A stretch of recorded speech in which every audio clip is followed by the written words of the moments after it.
Allah Subhanahu wa taala karena telah memberikan kita nikmat kesempatan dan juga kesehatan sehingga kita bisa berkumpul pada kelas kita ini.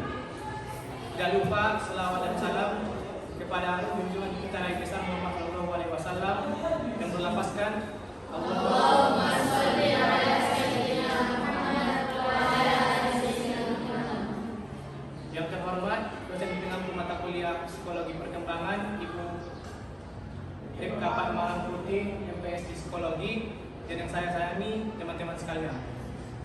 Baiklah, di sini kami dari kelompok 1 akan mempresentasikan hasil dari diskusi kami yang berjudul Teori Psikologi Perkembangan.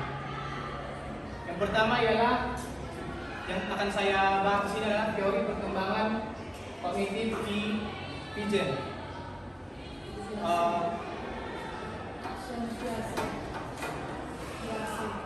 Teori perkembangan kognitif Jean Piaget.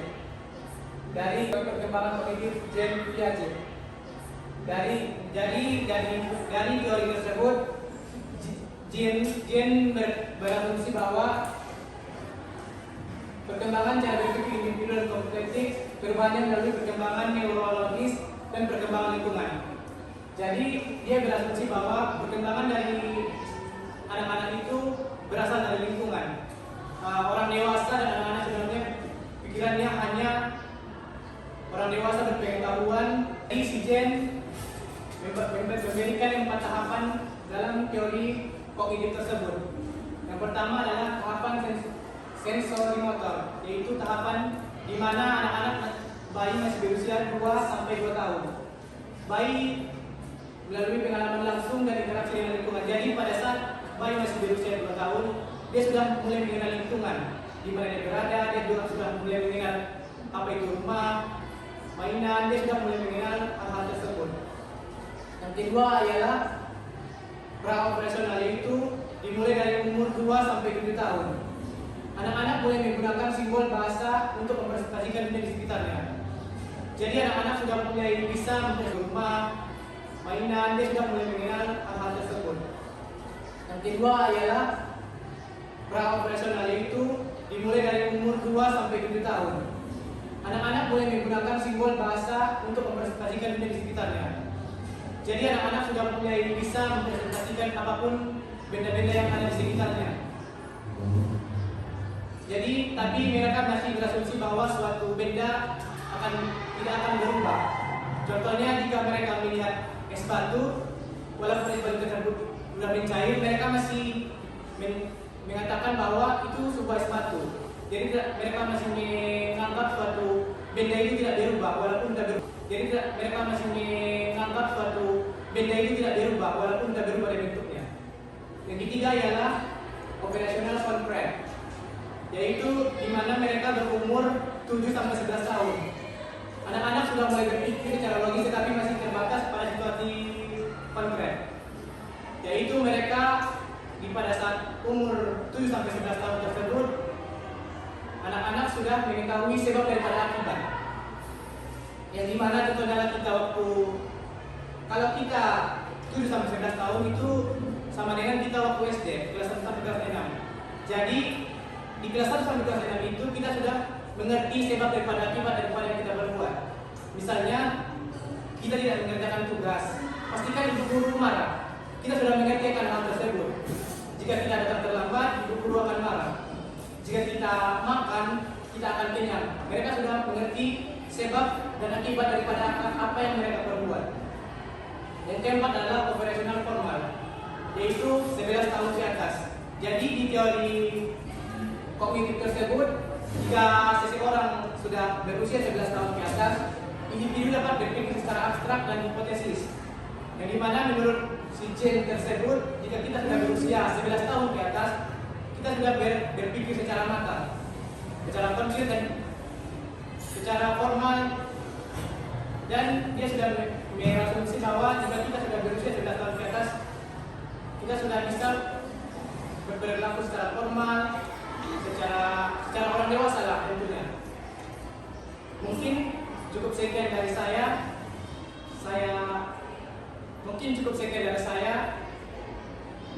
Dan selanjutnya akan dilanjutkan oleh pemateri kedua.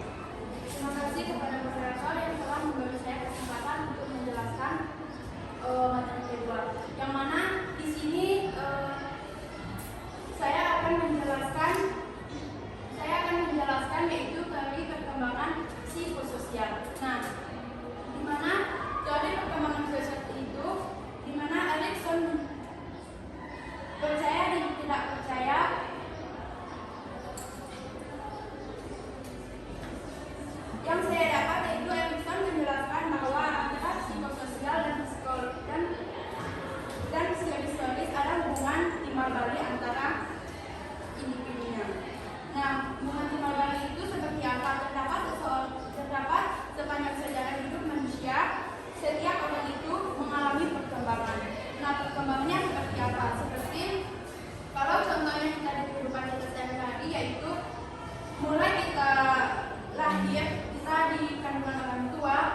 dia sudah bisa membedakan ini tempat main yang tidak baik dan ini tempat main yang baik. Selanjutnya yaitu kalau remaja, anak remaja itu sudah mengembangkan pikirannya untuk bisa kayak dia kerja kelompok kan, baru disitulah dia mengeluarkan uang, tapi temannya tidak mempunyai uang, tapi dia membantu temannya. Nah, itulah sifat-sifat sosial dalam psikologi sosial. Selanjutnya yaitu orang dewasa. Kalau orang dewasa itu pikirannya sudah berkembang dan sudah matang, di mana contohnya yaitu dia sudah bisa memecah masalahnya sendiri dengan cara dewasa. Mungkin ini saja yang dapat saya sampaikan. Saya kembalikan ke Oke, terima kasih kepada pemateri kedua. Selanjutnya akan dilanjutkan oleh pemateri ketiga. Terima kasih kepada moderator yang telah memberikan saya kesempatan untuk menjelaskan tentang teori perkembangan moral. Sebelumnya, teori perkembangan moral dikemukakan oleh Lawrence Corbett. Lawrence Corbett lahir pada tanggal 25 Oktober 1925, tepatnya di Burnfield, New York.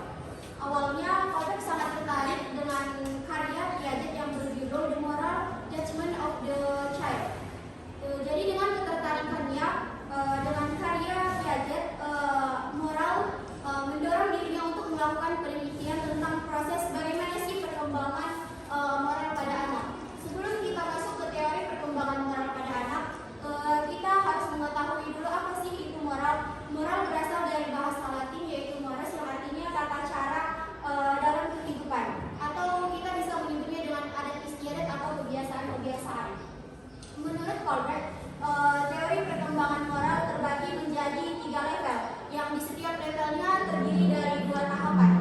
Langsung saja kita ke level pertama, yaitu level prakonvensional. Level prakonvensional merupakan level ataupun tahap terendah dari perkembangan moral. Yang pertama ada orientasi hukuman dan kepatuhan. Pada tahap ini, anak mengalami baik buruknya berdasarkan apa yang dia alami. Contohnya, anak takut dihukum dan anak ingin mendapatkan hadiah. Pada tahap ini, anak tidak paham bahwa berbuat baik adalah ada manfaatnya bagi orang lain.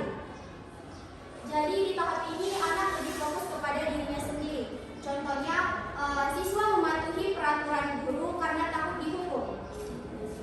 Contohnya yaitu mengerjakan PR, pikir tepat waktu.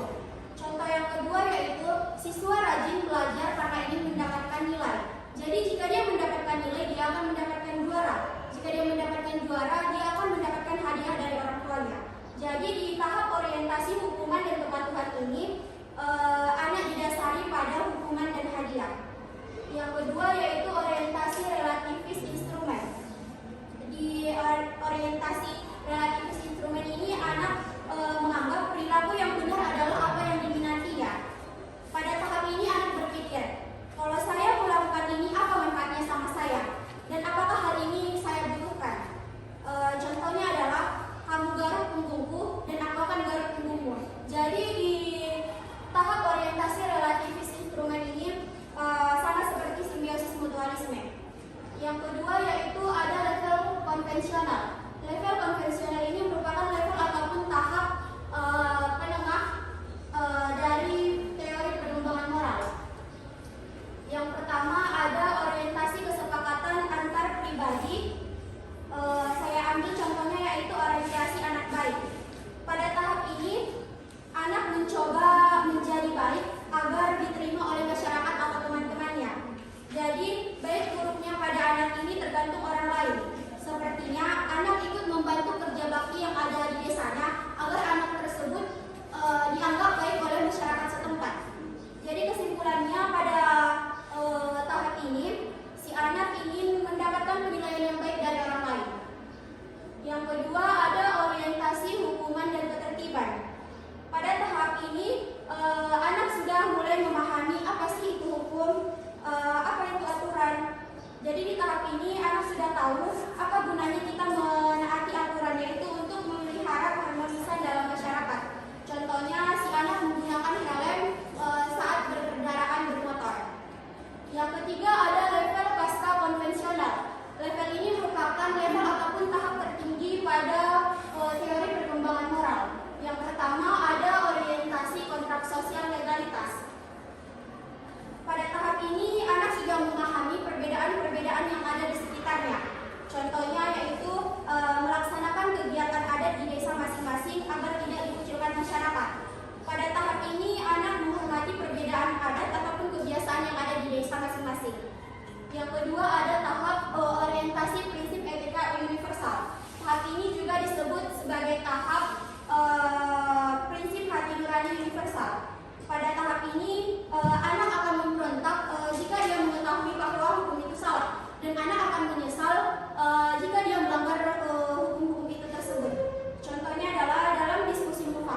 materi ketiga telah menjabarkan teori perkembangan moral.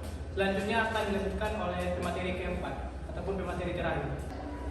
Baik, terima kasih kepada moderator yang telah memberikan saya kesempatan untuk memaparkan materi selanjutnya. Nah, untuk materi selanjutnya teman-teman, di sini kita akan belajar tentang teori perkembangan sosial menurut Lev Vygotsky. Tapi sebelum kita lanjut terhadap teorinya Lev Vygotsky ini, ada baiknya kita itu pertama mengenal sosok Lev Vygotsky. Sebenarnya siapa sih sosok Lev Vygotsky ini? Lev Vygotsky itu memiliki nama lengkap Lev Semyonovich Vygotsky. Beliau ini adalah seorang keturunan Yahudi. Beliau itu lahir pada tahun 1896 di Orska, yang tepatnya itu merupakan sebuah kota yang di Rusia. Pada saat beliau berusia 28 tahun, beliau itu tertarik akan dunia psikolog. Yang sebelumnya beliau itu tertarik akan sastra dan juga sosial. Namun, beliau itu kan seorang guru, karena ada tuntutan dari pekerjaan yang meminta beliau itu untuk melaksanakan pendidikan psikolog. Maka beliau kembali berkuliah dan melanjutkan dengan jurusan psikolog. Kemudian, pada tahun 1937, beliau itu terkena penyakit TBC, yang dimana beliau itu tepat berusia 34 tahun, beliau meninggal dunia. Nah, kemudian terkenallah beberapa teori perkembangan menurut sudut pandang beliau itu yang terbagi menjadi 4 konsep. Yang pertama itu ada konsep Yang pertama itu ada konsep sosiokultural, yang dimana konsep ini mengkaji jalan pikiran seseorang itu dapat kita pandang dengan cara kita melihat latar belakang sosial, budaya, dan juga interaksi sosialnya. Atau dengan kata lain, di mana kepribadian seorang anak itu bisa kita lihat dari interaksi sosialnya dan juga budayanya, nilai-nilai budaya yang ada di lingkungan sekitarnya. Baik, untuk yang kedua ada zona of proximal development, atau sering kita dengar dengan zona perkembangan proksimal, yang dimana pada zona ini merupakan membahas tentang jarak antara perkembangan aktual dengan perkembangan potensial, yang dimana perkembangan aktual ini adalah ketika seorang anak itu mampu menyelesaikan masalahnya sendiri tanpa adanya bantuan dari orang lain. Tapi pada saat perkembangan potensial, seorang anak itu bisa menyelesaikan masalahnya dengan sendiri, namun di situ dia butuh bantuan dari orang lain, contohnya dari orang tua ataupun dari teman sebaya. Nah, yang ketiga ada scaffolding. Apa sih teori scaffolding ini? Scaffolding ini membahas tentang bagaimana kita itu pemberian bantuan kesulitan kepada siswa yang mengalami masalah dalam pembelajarannya.